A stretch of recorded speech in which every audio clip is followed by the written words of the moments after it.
Alami memar diduga KDRT, Inul Daratista beri klarifikasi. Inul Daratista akhirnya buka suara terkait tangan memarnya. Sebab kondisi ini membuat warganet menduga sang biduan mengalami kekerasan dalam rumah tangga. Inul Daratista mengunggah foto dengan senyuman tipis. Ia juga mengirim tanda cinta lewat jarinya. Kepada warganet, Inul Daratista meminta agar mereka tidak merasa khawatir. Dalam klarifikasinya, pelantun buaya buntung ini mengatakan dalam kondisi baik.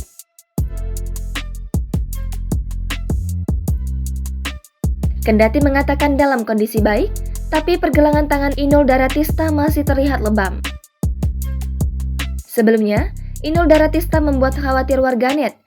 Ia mengunggah foto tangan lebamnya tersebut sambil curhat merasa lelah. Unggahan tersebut sempat masuk akun gosip. Warganet menduga pemilik goyang ngebor ini mendapat kekerasan dari sang suami Adam Suseno. Sebelum rumor ini berhembus, Inul Daratista dan Adam Suseno menjadi pasangan yang jarang dihantam gosip miring. Suami istri ini kerap tampil harmonis di sejumlah postingan pelantun goyang Inul ini.